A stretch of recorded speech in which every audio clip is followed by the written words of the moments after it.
What's up, everybody? Furin here, and we are at it again here with another Siege video.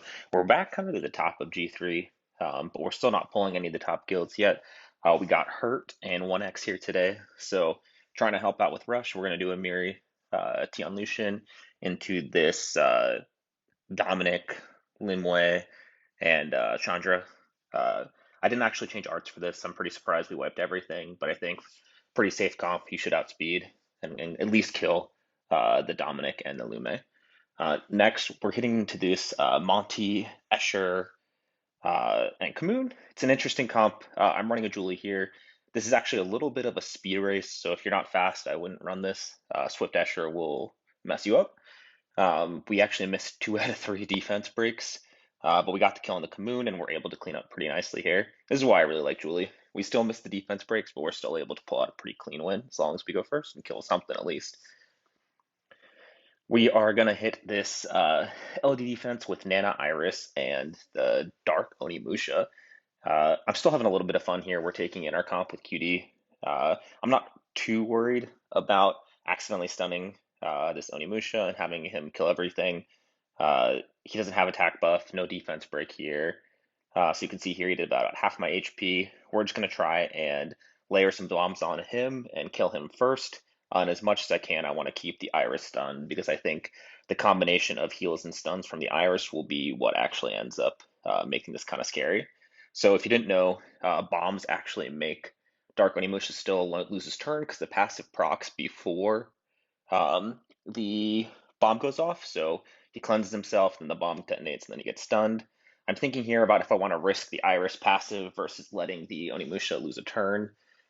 From the dot, I decided that Iris is more scary, especially since I think it'll go first maybe and heal. Um, yeah, and then we're just going to kind of rotate our stuff here as normal.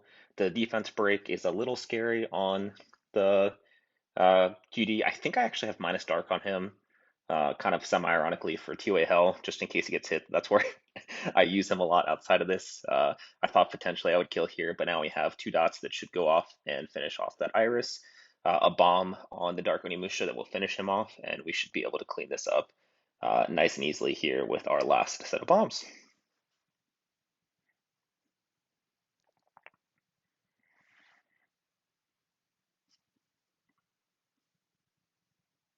All right. We're going to take another Galley Bernard into this Carcano Celia. I was pretty sure this was going to be a Swift Celia. That's the only way that this defense really works, and we actually see a triple miss. We have Will on the Carcano, but we miss on both the light units. This is a little scary. Again, the strength of this comp is that you actually still have a lot of follow-up afterwards, even though you missed the defense breaks. And again, like we would have just completely cleared this. The Lume here is like kind of scary, but uh, we should be able to, I think, go around and hopefully get a freeze off or just kill here because we got the defense break at the proc and still get this win even with Galleon just trying to make me lose here. And we're going to take one more Julie Bernard Galleon into this Carcano Iris Suki. We actually land all of our defense breaks. The shield set makes our first set hit do even more damage with Julie passive, and that's our nice 5 wins in a row. And finally, out of 3, we get a clean Julie. Nice clean Julie hit.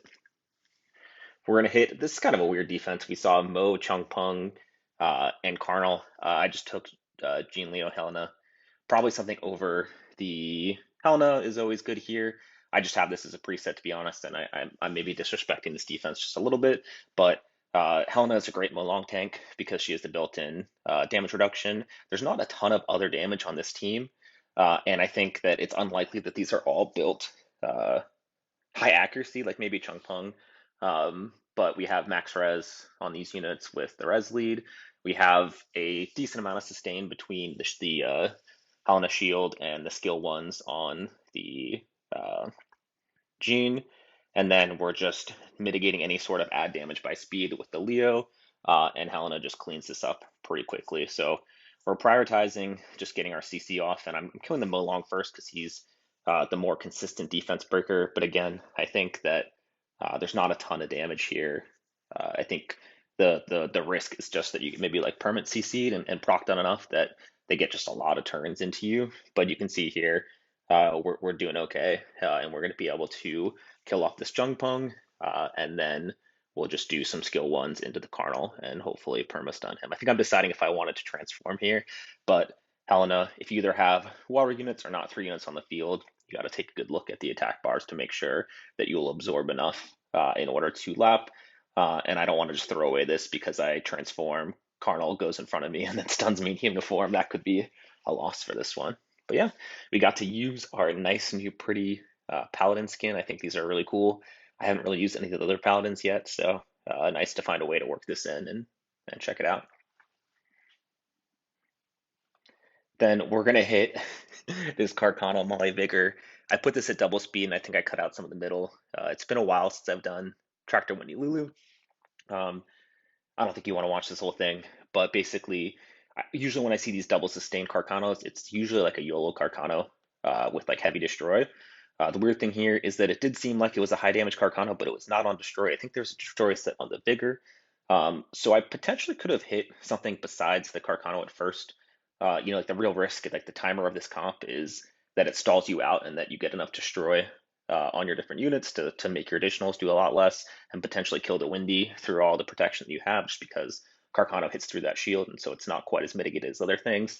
I put minus water on the Lulu, but there's really low risk of the Lulu dying too. And then just something else to take note is once the Carcano goes down, I juggled a little bit of aggro or a little bit of damage between the two supports just to have a combination of reducing the damage from the Vigor since he had the destroy set, as well as reducing the healing done by the mauling the Vigor by reducing that HP so that it was easier to clean this up. But yeah, once we killed the Carcano, it was really just a matter of time of pressing skill ones until we were able to kill the Vigor and then get a couple of violent procs and not having violent from Molly to finish her off. Going into our 8th attack here, we have this Karkwusa Savannah.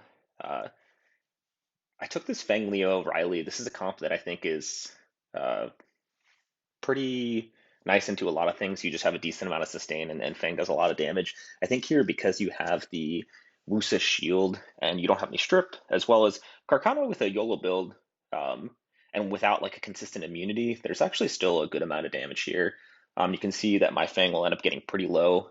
We didn't see Will on the Carcano, so there's a good chance that there's revenge here too, so I have to be careful about that.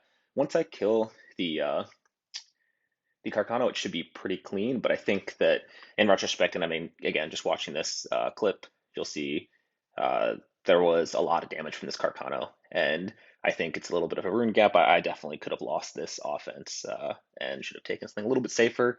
A lot of times I'll see like a Tiana cleave into this seems pretty safe, especially because even if you get outsped by Wusa, you just cleanse everything off. The real risk is Swift Sav and you being off Will, but you can mitigate that either by being on Will or just having some intel there. So overall, we ended up getting this win, but not something that I would necessarily hit again with.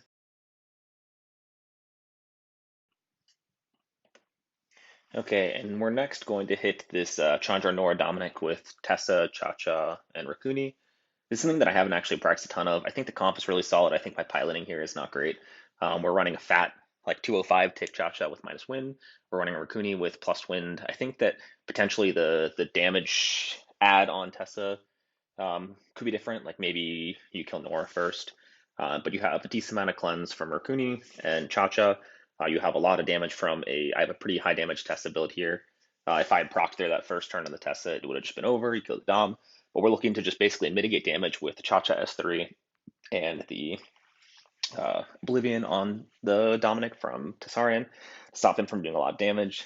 There's a little bit of skill here in juggling around the hug from the Chandra, so if you can get him to proc that onto the Nora and then kill the Tessa, that's probably, or then kill the Dominic, that's probably much better. I went for the Dominic here. I wasn't super thinking. I ended up still hitting the Dominic through the hug passive.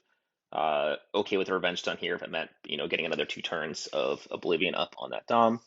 But yeah, if you end up just hitting into the Nora also first rather than the Dominic, you don't get the damage reduction from Oblivioning him, and you could try and spread it, but it's going to be hard to do that and also do damage. But what you do get is basically you stop the sustain of the defense. So if you're continually hitting Nora, her AI will prioritize the skill 4 as long as she has the stacks, and if she's not skill 1ing, then she doesn't have any heal besides that. So we turn on this Nora. She was decently squishy. I land the skill 2 into the skill 1 proc, and down she goes. So that gets rid of a lot of the scariness of this defense. I think your lost condition here is basically getting stun locked, right? Like you're going to have Chandra giving an AoE slow and potentially being on Despair, and then also a skill 1 stuns. And then Nora was on Despair, you saw there. So if you just get a lot of lockdown, then Dominic can kill the Cha-Cha, especially if she is getting stunned and not having her revenge into shields. So we kill the Dominic next when the hug runs off. And then it should be pretty simple just to clean up this Chandra. I don't think there was a ton of destroy damage here. We pretty heavily prioritized keeping up the Oblivion on the Dominic even through the hug, and that made things pretty decent. But again, I think I was a little on and off with the targeting, and I think that I didn't skill 3 right away on Cha-Cha. And then lastly, I think I could have potentially started off on the Nora and like got the Chandra to hug that and then gone for the Dominic. And I think you have a pretty decent sized kill window in that condition. But yeah, we ended up taking the win. But I think that piloting here can be cleaned up a lot. And this comp probably looks a lot safer than it was with these mistakes, just due to a little bit of a rune gap potentially. I also this off season I decided that Tessa was being used a lot, and I reprioritized his runes, and he has a pretty nice set on him now, which I got to leverage there. Then for my last hit here, we're hitting an Ayunu, Kinky, or Ainu, Kaki, and Beta. We're just gonna Kamoon, Rakuni, and Malite this. Basically, as long as we don't die the first turn, we should have Infinite Rock to tank this, and we have it's a crit rate Kamoon build. You could probably go higher damage build here, but I always like the heavier HP with the Malite, just because you get that shield on him every turn. And then we have the buffed Rakuni again with the healing and the cleanse passive to keep up this Malite. I really like Rakuni, especially in any situation where only one unit is taking damage. His sustain is pretty lacking if you have multiple units that are getting a hit, but as long as he just has one thing that needs to be topped off and one thing that needs to be cleansed, you can see he does a lot here. And then again, we're AI funneling everything into the Malite, and then also with the taunts too for the Beta. He's going to have that shield up over and over and that stone form. So we're going to kill the Beta first here so that no revives come out. And then I think we kill the Kaki second just to be extra safe. You know, there's some scenario where you proc the first life of the Ainu and then it goes absolutely proc crazy and that does a lot of damage. So we just want to make sure that's not comboed with potential Kaki defense break as well. And then we'll purposefully kill the Ainu with the tankiest fire monster we have. And then we're able to finish this off for our 10th win. So yeah, that was the Siege. Looking forward to getting back to some nice matches a little later in the season. And yeah, thanks everyone for watching. I'll see you in the next one.